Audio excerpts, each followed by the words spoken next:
Here we go, episode 26. This is a song I wrote called, what's it called? What'd I call it? Desperation TM, as in trademark. Here we go.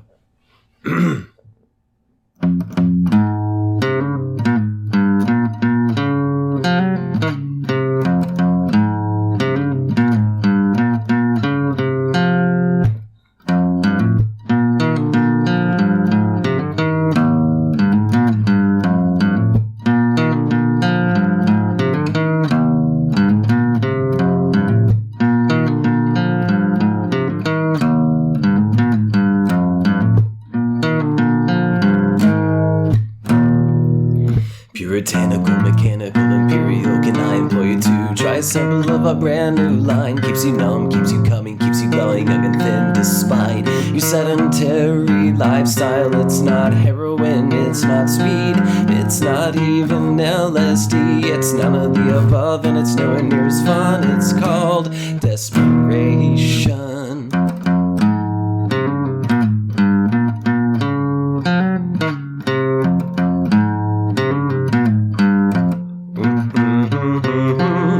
Incorporated till you fade into the background noise. The world is overpopulating, so we need more toys. 80 hours a week, still won't put shoes on your feet, but we got something to keep you from weeping. It's not cocaine, it's not weed, it's not even ecstasy. It's none of the above and it's nowhere near as fun. It's called desperation.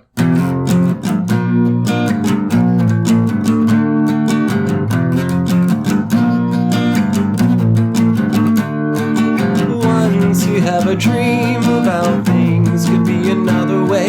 Your voice will start cracking cause you'll just wanna scream. You know what you wanna do, but you don't have the opportunities while your so-called friends are all out making memories. But all seems so easy when you're born into the right cliques, when you got the right jeans and shiny, shiny shoes. You're still at square one, dose in desperation. You're still at square one, dose in desperation.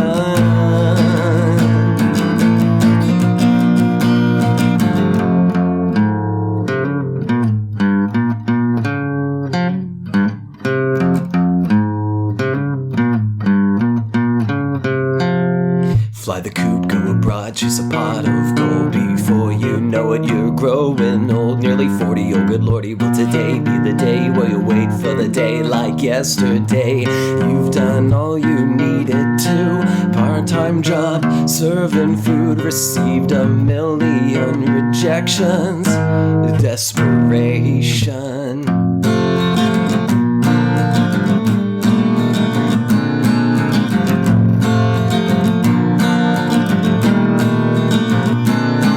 Puritanical, mechanical, imperial, can I employ you to try a sample of a brand new line? Keeps you numb, keeps you coming, keeps you glowing, young and thin because you can't afford to eat. It's not heroin, it's not speed, it's not even LSD. It's none of the above, but it keeps you going on. I think it's called delusion.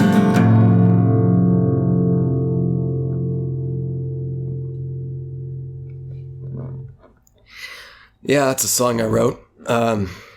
Messed up a little bit, but that's okay. That's okay. That's okay. It's kind of a tricky song for me. And it's kind of tricky playing this whole new element with the microphone and everything in front of me. For so long, I've wanted to be a musician. For longer than I ever got into acting. Well, I guess I kind of always wanted to be a performer of any type. But I was definitely heavier into music long before I got heavy into acting and writing. Got serious about it, that is to say. I'm a little sick, so that's why my voice sounds kind of fucked up. But I can still sing. And if that ain't a sign that, I've got superpowers, special abilities to sing, then I don't know what else. But Speaking's a little scratchy. I've got some sinus allergy problems, and I've got drainage, man. It feels like there's sandpaper running down my throat. But here I am, and there you are, and here we are together. Wow. Welcome to episode 26 of That Thing with James J. Asher II. I'm your host, James J. Asher II. Yes, that's me. Let me get situated real quick. Excuse me. All right.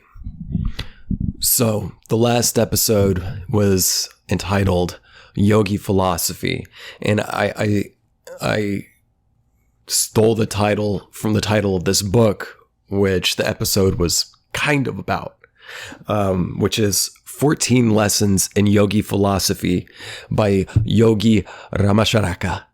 And I've been trying to think of how to pronounce Ramacharaka. Is it Ramacharaka?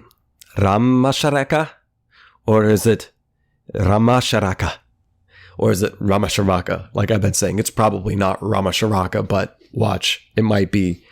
And if in case you missed the last episode, the name of the Yogi Ramacharaka is actually a pseudonym for a guy whose real name is something I'm about to look up.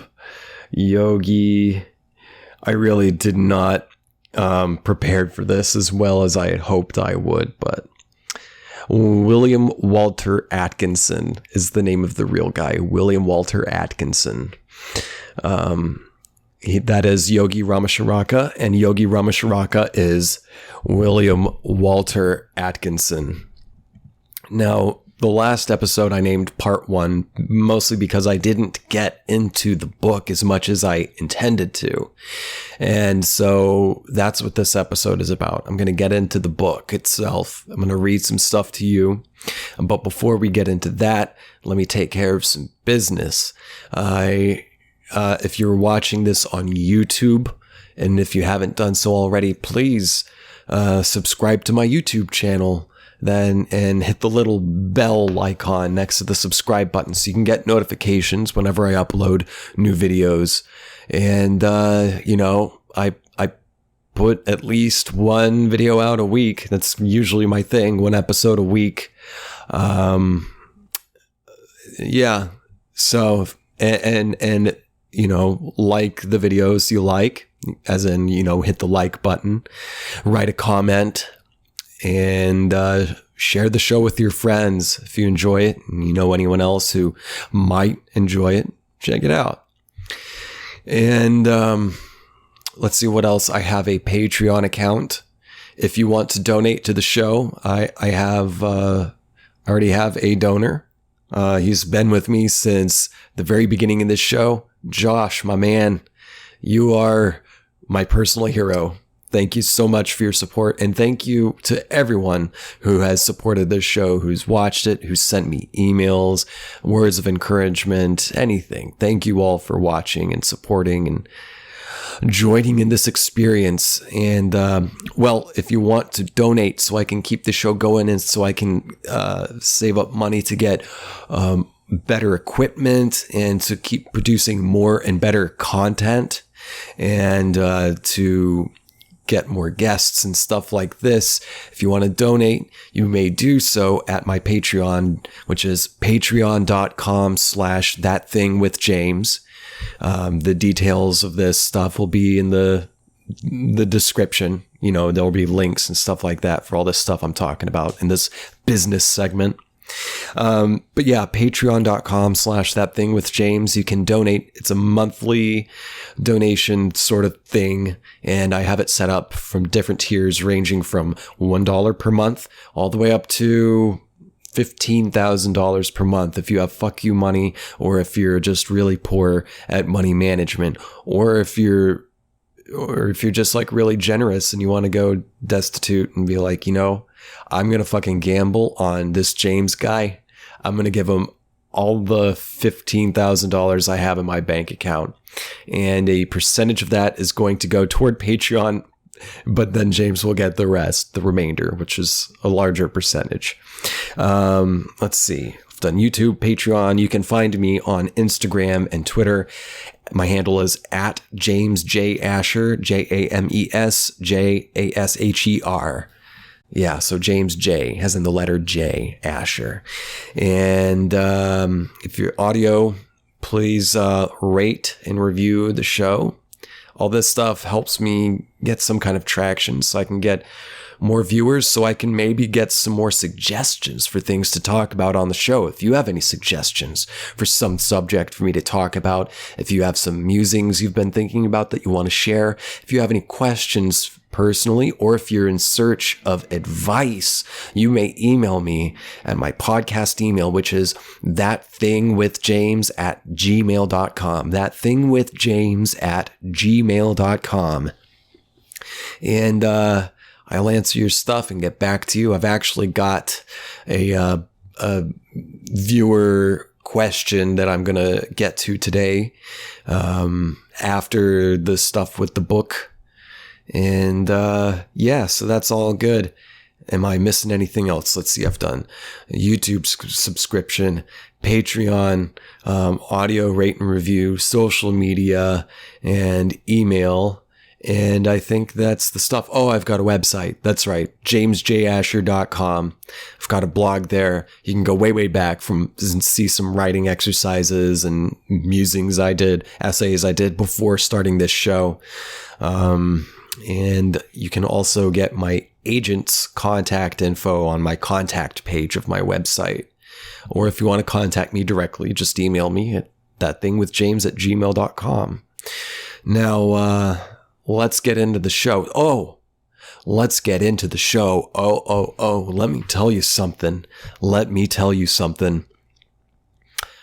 Magical things are happening in my life involving this show. Well, involving everything, but I have video evidence of something abnormal, perhaps paranormal, on the last episode 25, the part 1 of Yogi Philosophy.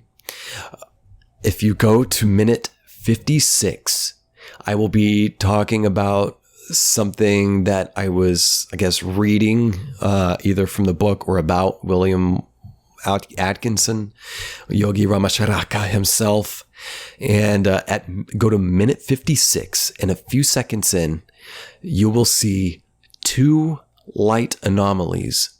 It was right around here. If you're watching, right around here. If you haven't seen the video of the show, you got to go to the YouTube channel and check it out. Minute 56, at the bottom right of the screen, there is very lightly, you will see a little orb of light travel from. It starts somewhere around the vicinity of my head, I do believe. I've been having difficulty tracking it because I've been recording on not the best resolution, so I'm recording this video on a higher resolution.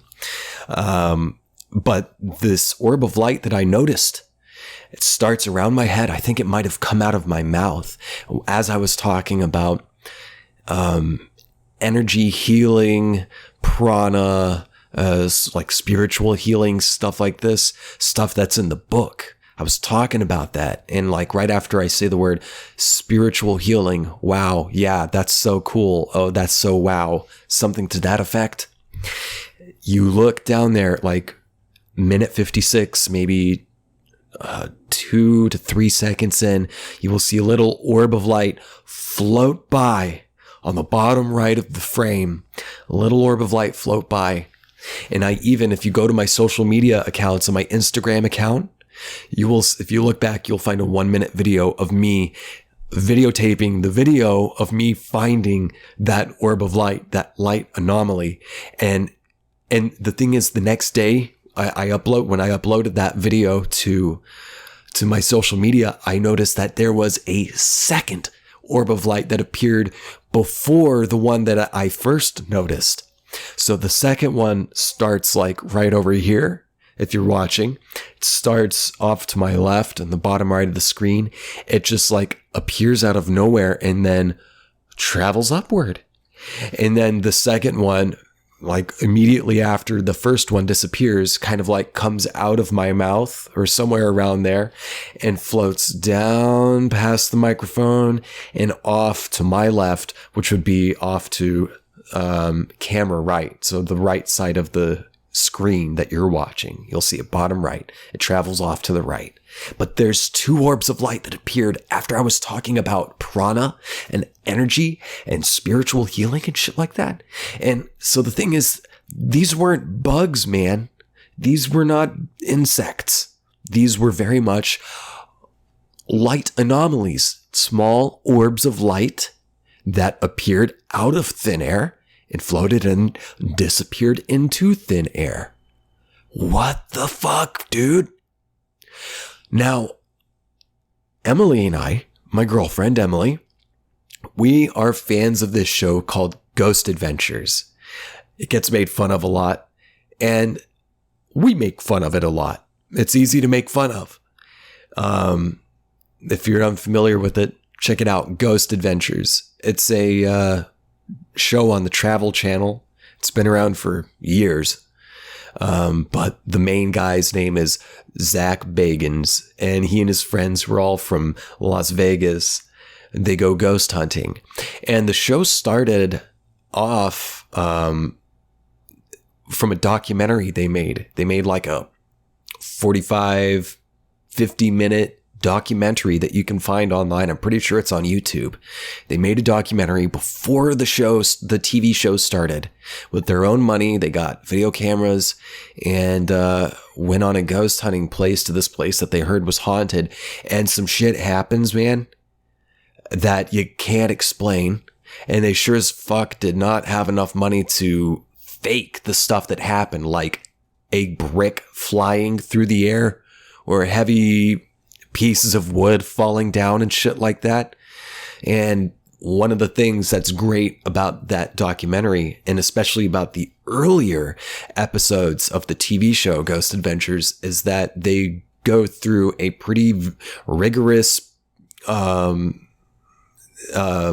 process of vetting, trying to debunk these anomalies that they record on video camera, on electric voice recorders, and through other means like EMF detectors, other things like they've got all sorts of cool Ghostbusters devices, without necessarily the ghost trap, but they've got a lot of cool devices, that other like, paranormal researchers create, these inventors. It's a really fun sort of thing.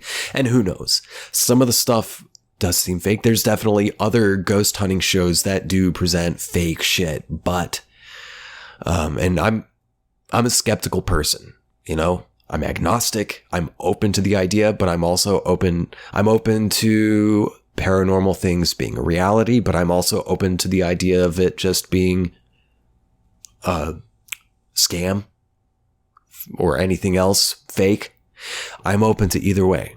I remain skeptical until I'm presented with some kind of evidence or reasoning that seems like, you know, that makes sense. I'll buy that.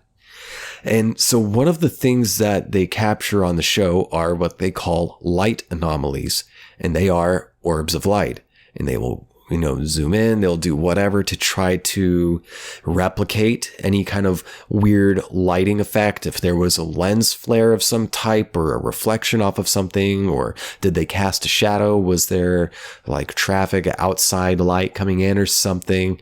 Was it a bug, moth or something flying around? They'll go through the whole gamut, or is it gambit? I think it's gamut of, you know, trying to debunk and disprove these weird anomalies. And if they can't disprove it, well, it's like, well, we captured something we can't explain. Well, those light anomalies are exactly like the 2 light anomalies that appeared at minute 56, the last episode of this show. And I don't know. Is it ghosts? Is it something else? Is it my prana, my life energy, my chi? I mean, I'm fairly fucking certain there's ghosts or something coming through this house on the regular, and maybe a couple residents, or at least one resident. Sometimes nice, sometimes not so nice, the vibes I get. But when I was editing the last episode, I was, going through and syncing up the audio with the video and adding in just whatever, taking out stuff, adding stuff in. I noticed in the corner of my eye on the playback something fly by, and I was like, wait, what the hell was that? A bug? Did I just see something? So I roll it back, I played it, and that's when I saw that light orb go by. The one I didn't notice the first one yet because it's a little more translucent. So it's a little more difficult to see, and it's not there for quite as long. It appears and goes up and disappears. But the second one, which happens to be the first one I noticed, I saw that fucking thing, man, and my nerves, my body just went like, zzz, and it wasn't like a fearful panic sort of a thing.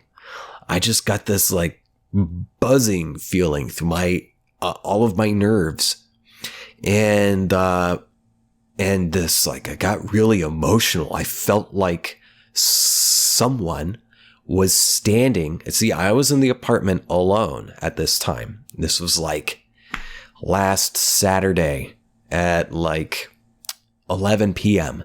I was alone at the apartment.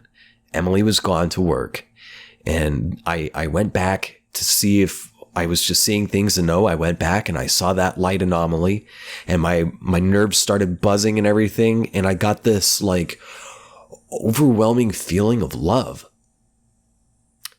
Now, I'm not going to say for sure if it was like, Jesus's love pouring into me. I'm not going to say that stuff. I'm just going to tell you what I experienced physically, firsthand experience. I got the nerves buzzing and vibrating, and then I felt an overwhelming sensation of just love, just like pure love washing over me. And I also, at the same time, felt the presence of someone standing some feet behind me next to the closet. Now, I've talked about the closet on here before. There's something up with that closet. It's like, I don't know if I had to guess. And, I'm sure this is going to sound crazy. Yes, I understand. But I reiterate, I'm agnostic about these things. I'm not saying one way or another. I'm just relying on my experience, my firsthand experience. There's something up with the closet.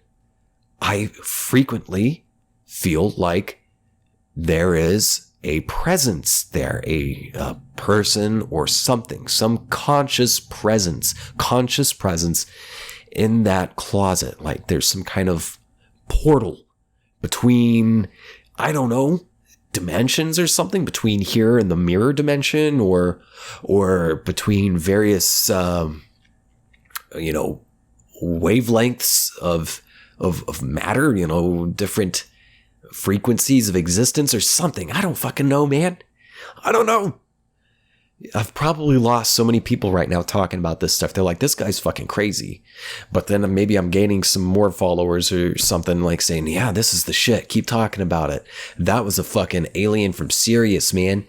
I don't know. I'm not saying any of this stuff. Again, all I'm saying is firsthand experience. I saw that orb of light and the playback, and I recorded it again on my camera for a close-up view of it so I could capture it and say, share it, so I don't have to fucking share the whole fucking video or edit it again. I just filmed it, I recorded a recording of the light anomaly, and I saw it, and I felt someone standing behind me, not directly behind me, but feet behind me, where the closet is. Guys, I'm sick. I'm hot. I'm sorry. I'm repeating myself, but I don't know how to, I know what I feel. I just don't know how to make sense of it. Like, was that a ghost? Was that a fairy? Was it anything else? You know, people in Iceland believe in fairies, from what I understand, like legit. And you know, I'm down with that. I'm not going to say, oh, they're wrong. That would be hubris to say for sure that there aren't fairies. You don't know. You don't fucking know. You don't even know what you don't know, man. Let me check the time. Hold on.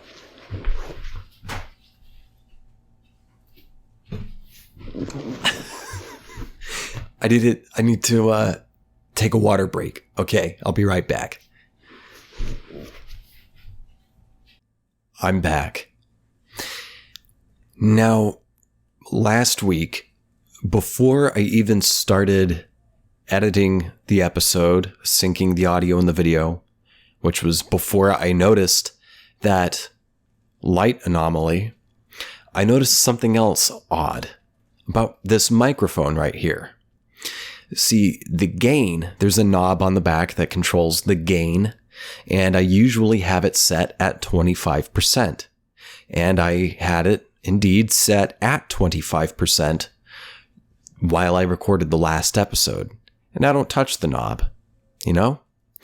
And after I was done recording, I was putting all my equipment away. And when I picked up this microphone to set it back to its home on my desk, I noticed that the gain was set at 75%. Why the hell would it be set at 75%?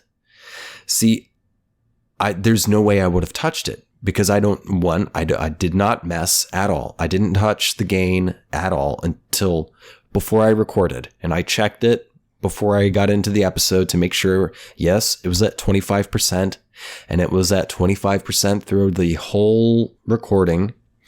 But when I picked it up from its base, which is separate than the microphone itself. I picked it up from the base, not touching it, and I just kind of noticed in passing, wait, the gain knob is at 75.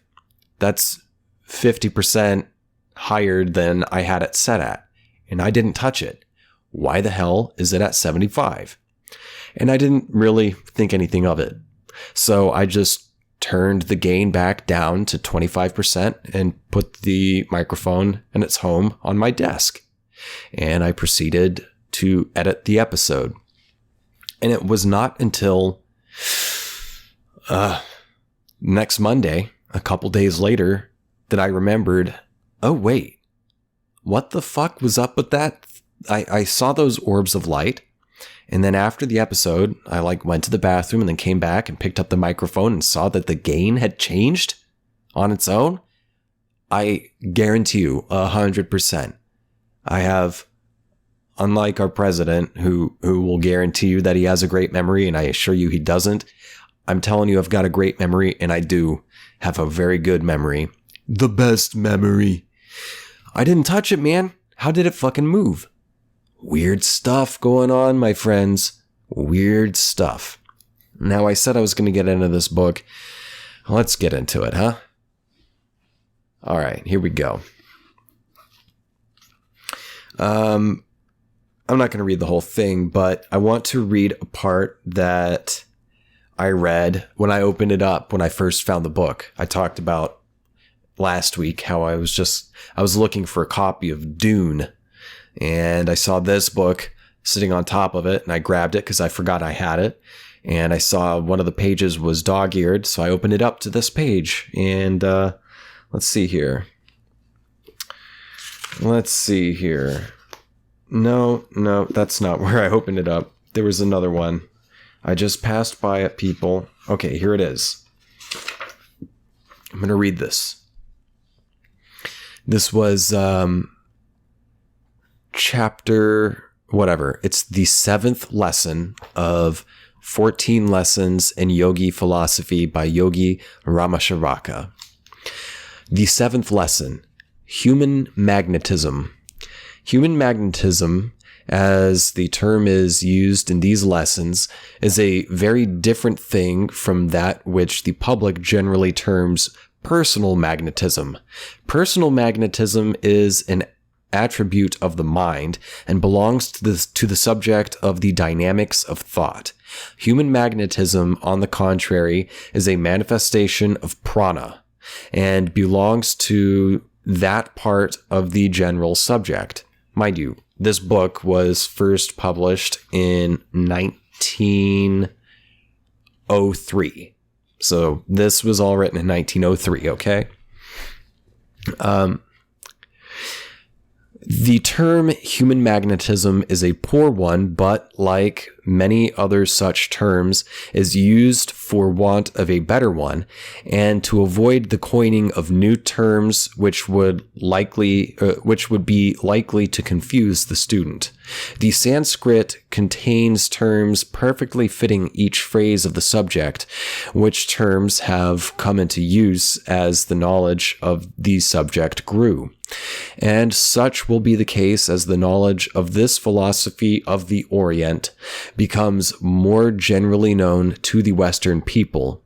New terms fitting to the subject will spring into general usage, and the confusion which now exists will cease.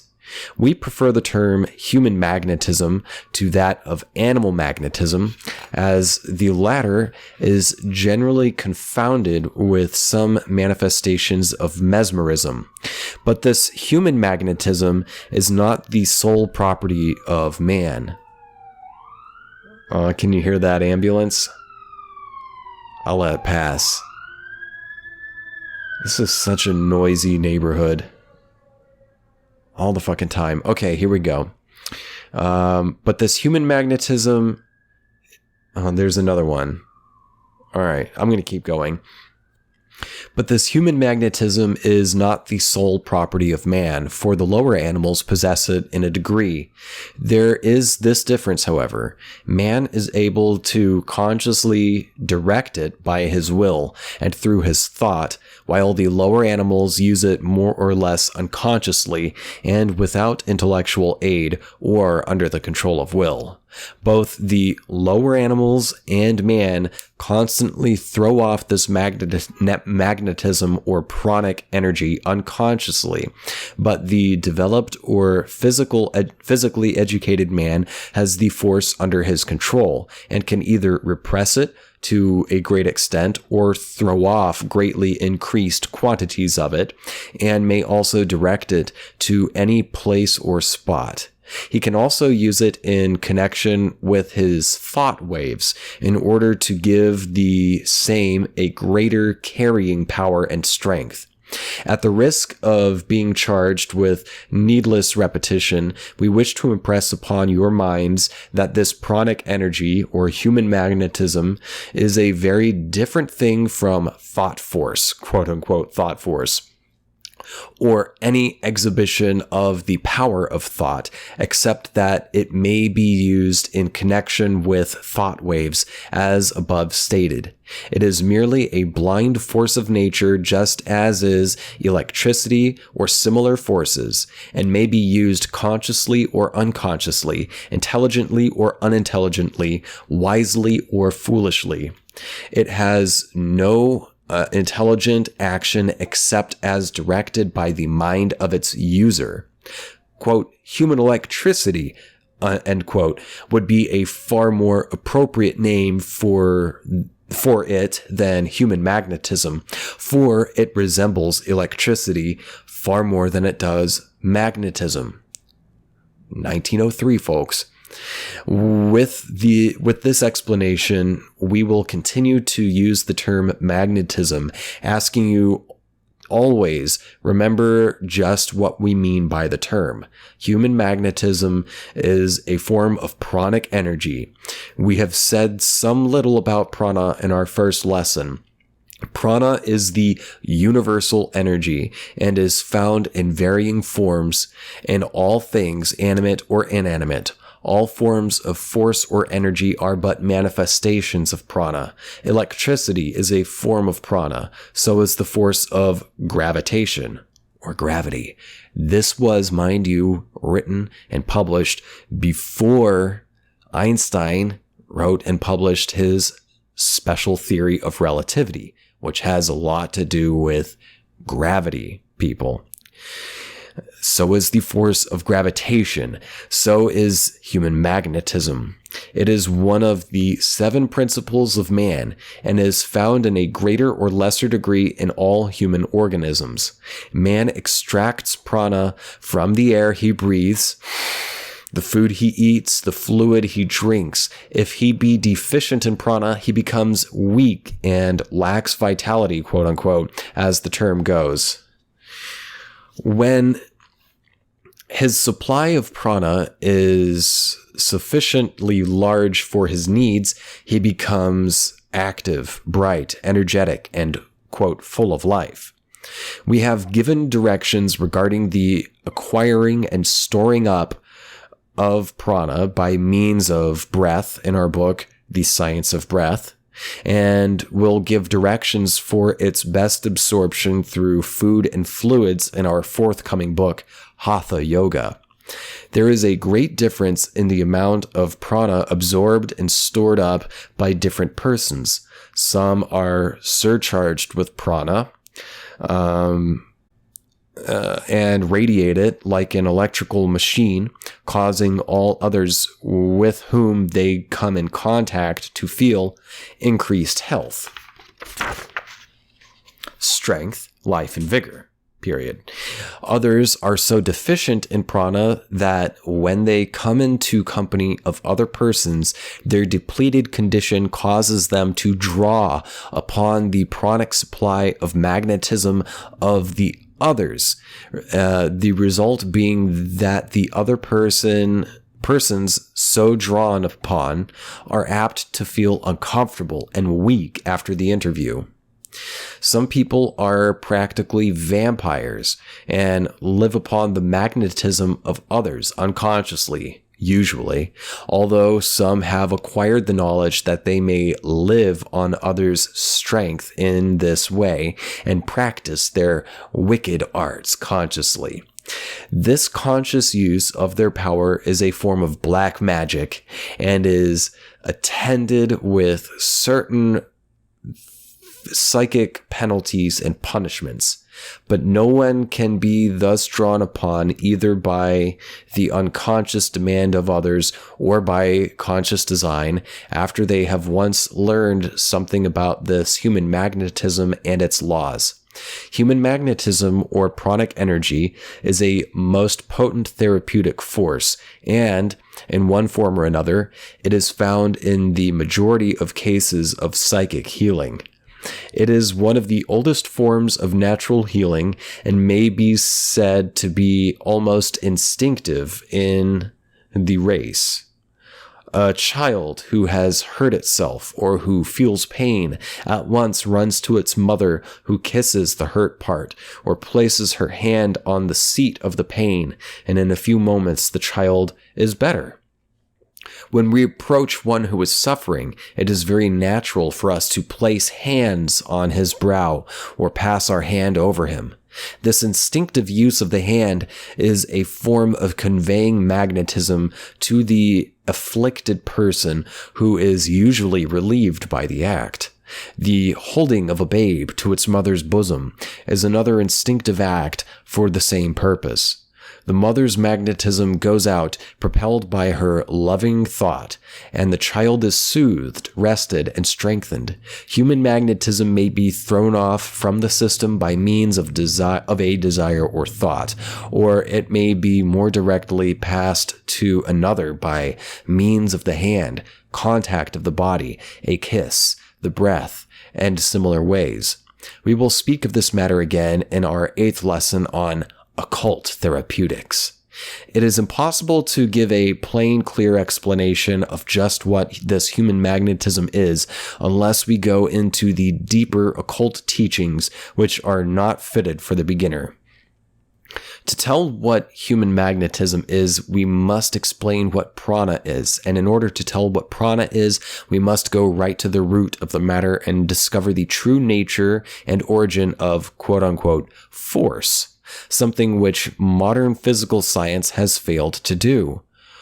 Oh, but quantum physicists are finding out things that sound oddly similar in description and behavior of these sorts of things, which I find interesting. I find interesting, my friends. We're using different languages and different equations, different vehicles and different techniques and approaches to defining the same thing that humans have been talking about for thousands of years. We're just talking about it in different languages. Math, occult teachings, so on and so forth. You know, Aleister Crowley, shit like that. If you don't know who Aleister Crowley is, look him up. Okay, onward, my friends. Blah, blah, blah. Force, something which modern physical science has failed to do, but which the deeper occult teachings are able to explain, at least to those who have reached that stage of understanding by slow, laborious, and gradual steps. It may be urged that we are expecting too much when we ask students to accept as truth the statements that there exists such a thing as human magnetism or pranic energy at all, when we cannot explain its real nature.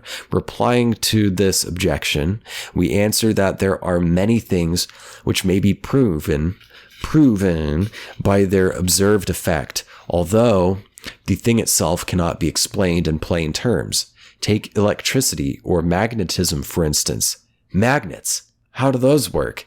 That's a little Insane Clown Posse reference for you, my babes. Check out the song. Just Google ICP magnets, and you will watch a fucking music video that will just, it'll get you off. If you need to get off of that, we'll get you off in a spiritual, intellectual way, my friends. Magnets, how do those work? Everything's fucking beautiful. Onward with the book. Take electricity or magnetism, for instance. We have their existence clearly proved to us every day by their effects, and yet physical science tells us very little that can be understood about their real nature. Now, electricity we're starting to understand, and gravity we understand. We have recorded it. I've talked about that before on here. However, magnets, I've yet to find a good explanation of how magnetism works. I've read some other articles trying to explain it, and I was like, you're still falling short. You're not really explaining anything. You're just talking about how these properties work, but you're not saying like why or how it happens per se. Anyway,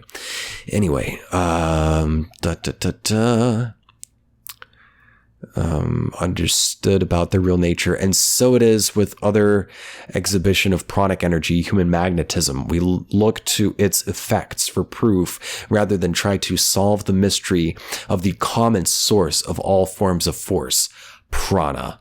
But we have had it urged that whereas we can easily observe the effects and outward manifestation of electricity and magnetism, there are no such effects and manifestations of human magnetism or pranic energy. This objection has always amused us when we remember that every movement of the body, from the mighty effort of the giant to the quiver of an eyelash, is a direct effect and manifestation of this human magnetism or pranic energy. Physical scientists call this thing, quote, nervous force, end quote, or similar names. But it is the same thing that we have called human magnetism, a form of pranic energy. When we wish to raise a finger, we put forth an effort of the will, if the desire be a conscious one, or an effort of the instinctive mind is the desire to be subconscious. And such a supply of human magnetism is sent to the muscles controlling the movement of the finger. The muscles contract and the finger raises. And so it is with every movement of the body, both the conscious and subconscious plane of effort. Every step we take, every move you make, every breath you take, every wank you make, I'll be pooping in your pillow when you're asleep, and you're going to lay in it and you're going to smell it. And that stink is going to stay with you, my babe. That's a song by The Police, by Interpol, that is Sting, which is related to the bees question I'm going to get to in later. Bees, bees, not the bees. Every step we take is caused by the same process. Every word we utter is produced in this same way. Every tear we shed obeys the law. Even the beating of the heart responds to the supply of human magnetism, propelled in this last case by the command of the instinctive mind. The magnetism is sent over the nerves, just as is a telegraph message sent over the wires leading from the central office to all parts of the land. And the nerves are its telegraph wires, and the current in the body always travels over those wires. And just as until a very recent time, it has been thought impossible for messages to be sent without wires, so to this day, do the physical scientists deny that human magnetism, which they call nervous force, can be transmitted except over these wires from the nervous system. And just as the scientists have recently discovered that, quote, wireless telegraphy, end quote, is a possibility and a working truth. Check this shit out. If you're watching, you can see this. I'm wearing a shirt with Nikola Tesla on it. I love Nikola Tesla.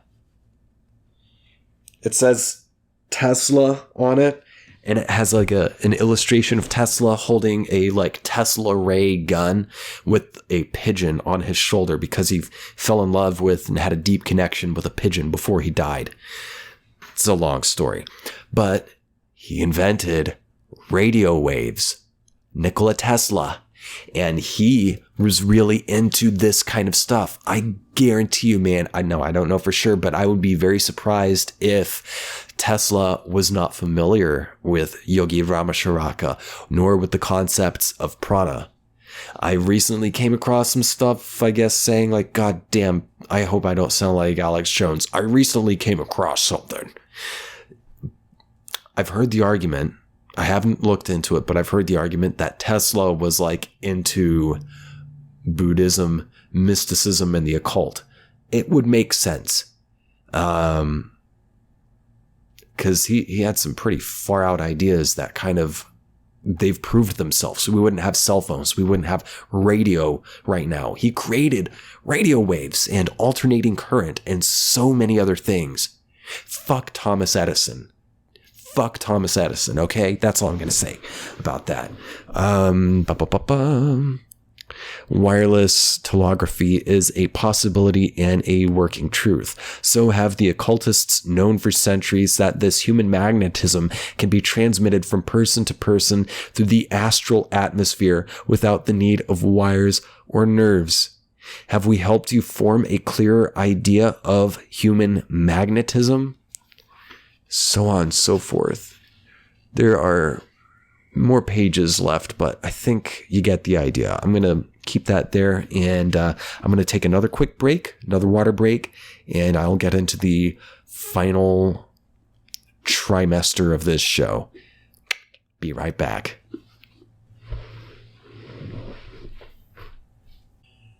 I'm back. So, how do I wrap this all up? I've been talking about Nikola Tesla, Yogi Ramacharaka, and there's a couple other people I want to bring up. Two writers. One named Philip K. Dick, and another one named Robert Anton Wilson. Now, Philip K. Dick, Robert Anton Wilson, and Nikola Tesla all had very odd but similar experiences. So I was reading about this. There's a great book by Philip K. Dick.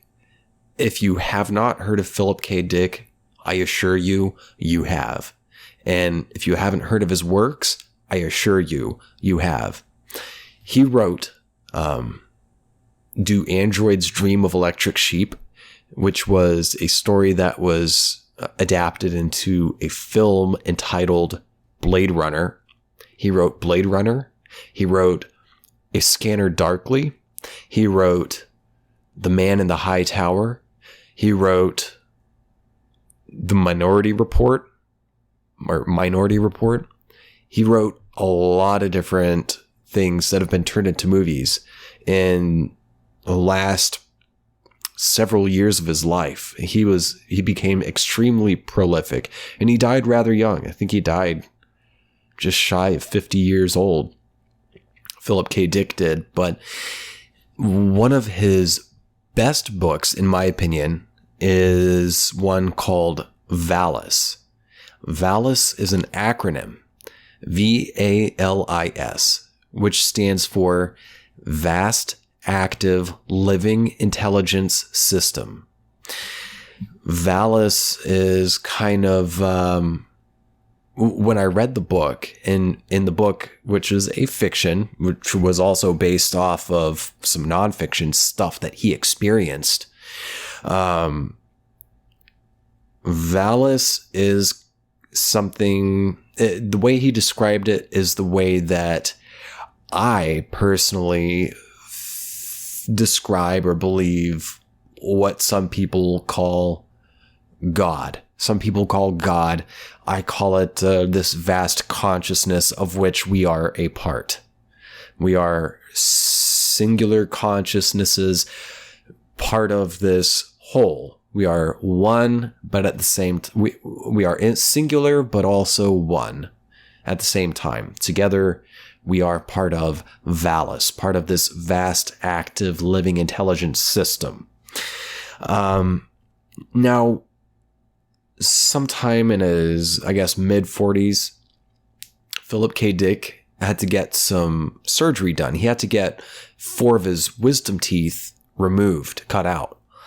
And he had to get, well, that was a bug. If you saw something just fly by, that was a little fruit fly, not an orb. I'll see if there's any more orbs in this episode when I edit and review. But anyway, Philip K. Dick, he had to get his wisdom teeth removed, and he had to get a prescription of, I imagine, painkillers.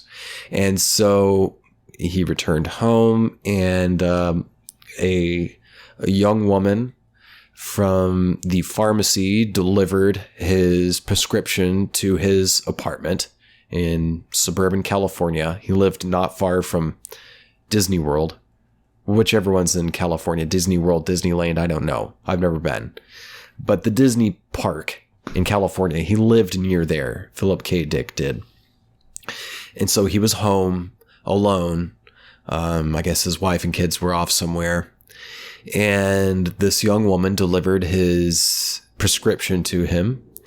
And when he opened the door, he accepted the prescription, and he saw that she was wearing one of those Jesus fish necklaces. It was a little gold pendant on a gold necklace. It was the Jesus fish. You know what I'm talking about, surely. With the 2 curvy lines that look like a fish. He asked her what it was, and she was like, oh, this is something that early Christians used in ancient Rome before Rome had adopted Christianity. It was when the Christians were being persecuted by the pantheonic Romans, and or pantheistic rather. And this thing happened where, as she was explaining it, some light ray reflected off of the pendant, off of that gold Jesus fish pendant. It was a ray of pink light, and it entered his eyes, and he started getting these visions. Like he saw the ray of light, and just in this moment, like trying to have this conversation with this woman, and he started getting like visions of like abstract art and like those philosophical thoughts entering his mind. It's not like he was thinking of it. It was like the thoughts were entering him from somewhere else, and other things just like information, like science, just a whole spectrum of knowledge and information and imagery entering his mind. And for a couple years, he was experiencing these weird visions where he would see like abstract art, and he would also see an overlay as if like the world around him was actually sort of like a collective trip, like we were all still living in ancient Rome. It's a very complicated thing. I'm running out of time for this episode to get too deep into it. But he got this ray of light and something about it. And in the book Valis, if I remember correctly, he talked about that ray of light and somehow the information coming from the star known as Sirius. Sirius, whatever. Sirius. Sirius. And like Sirius Black, my favorite character from Harry Potter. And so he was getting this information from Sirius. Now, there's another person that I mentioned, Robert Anton Wilson, who was a writer. He also wrote some like sci-fi stuff. He was into occult kind of things. He liked to write about like conspiracy theory stuff, although he did not subscribe to conspiracy theories. He used to be one of the head editors for Playboy magazine, he and one other guy. And one of the things they did were like letters to the editor, and they would read these letters, and they got so many wacky fucking letters from whacked out people talking about these just wild fucking conspiracy theories. And so Robert and his friend were amused by it, and they were like, you know what? Let's write a book based on all this shit. And so they did. They wrote a great book called The Illuminatus Trilogy. The Illuminatus Trilogy, like the Illuminati, but it's Illuminatus Trilogy. And if you ever get a chance, you got to read it. It's a really fun read. And but before he really got into his writing career, he was living, I think, in Ohio. And he and his wife, I don't know, he was like working at a soy farm or something like that. Well, one evening he was out in this field and a ray of light zapped him in the head. A ray of light coming from Sirius, just like Philip K. Dick, a ray of light hit Robert Anton Wilson, and he started getting all this information like pouring into his head, like knowledge and information transmitted through the light into his head, just like Philip K. Dick.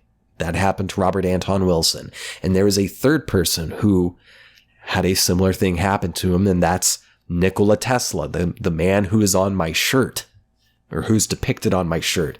Nikola Tesla, before he created the alternating current motor, he was like out walking in a park, and in the sky he saw this like flash of light enter his head. Now, as far as I know, he never mentioned anything about the star Sirius, but he saw this flash of light come from the sky during the daytime, and it was not the sun. It was some separate flash of light entered his mind. And as he looked up in the sky, he could literally see in glowing illustration imprinted on the sky the schematics for the alternating current motor. He didn't sit down with a piece of paper and work out the parts and the math and everything. He was just going for a walk, and a ray of light hit him in the head, and he looked up and he saw the fucking instructions for how to make it. And it wasn't just that. That's like all of his big ideas he got. He said he never created. The thing with Nikola Tesla is all of his creations, and he had so many fucking creations that we are using today. If you're watching this or listening to this through your cell phone, he was, as far as I know, the first person to conceive of an idea of a cell phone. Nikola Tesla thought of the cell phone a long fucking time before radio. Before radio, he thought of this shit. And all these inventions and ideas that he had, he said that he didn't have them. He was but a conduit. The information came from elsewhere, from some other intelligence out there, wherever there is. Some other intelligence transmitted the information to him. He acknowledged that these weren't his thoughts. He was just receiving them. He was a conduit, receiving and interpreting them and translating them into our world, into the form of, for example, alternating current, which our fucking world runs on, dude. Electricity, as we know it, would not be possible. Thomas Edison is the one who introduced direct current. And I'm loath to say that he invented it, because Thomas Edison was notorious for stealing other people's patents. I doubt that Thomas Edison even had any patents of his own at all. The light bulb. He fucking stole the light bulb patent, okay? Thomas Edison was a piece of shit. If you have ever heard of this show, if you haven't heard of this show, there's a show called Drunk History, and there's at least a couple episodes about Thomas Edison and Nikola Tesla, and they're about what a piece of shit Thomas Edison was and what a fucking anomaly Nikola Tesla was.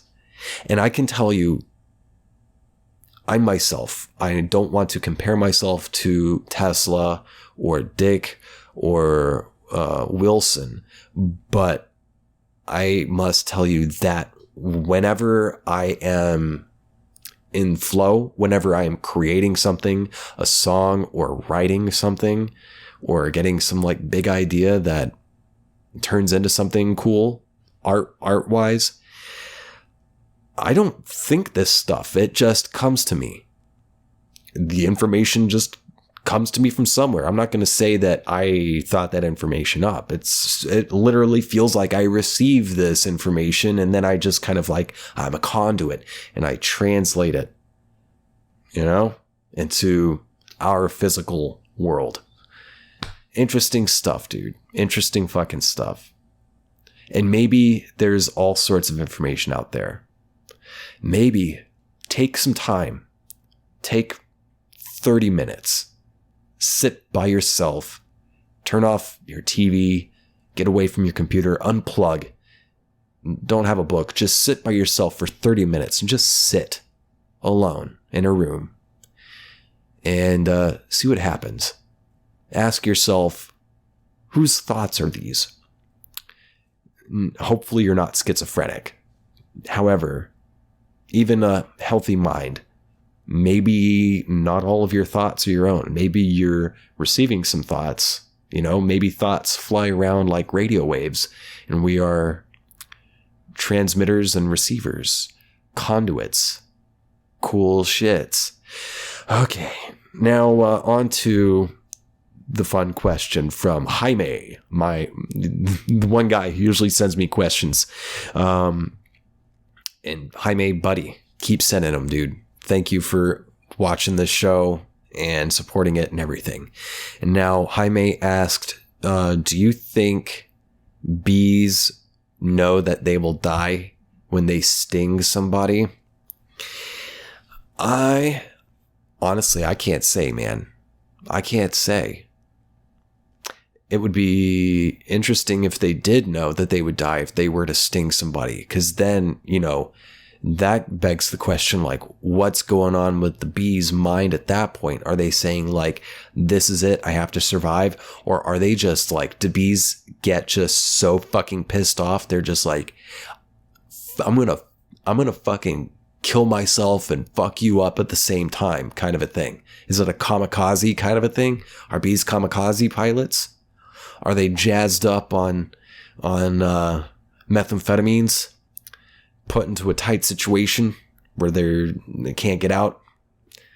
Where if they go back to the hive, they're going to be, have to commit seppuku, harikari. Hey, if you were a hot dog, and you were starving to death, would you eat yourself? I know I would. Not that Harry Carey. I don't know if anyone knows if bees know that they will kill themselves. I haven't looked it up. Like I said, I didn't really prepare for this episode. I rarely prepare for any of these episodes. I just show up and hope things work out. But I've been sick and my throat's starting to hurt again. So I'm gonna end this episode now. Jaime, I'm sorry. I wish I had a better answer for you, bud, but I don't know. I don't know. If they did know that they would die if they were going to sting somebody, though, I think they'd still sting people. Bees is people.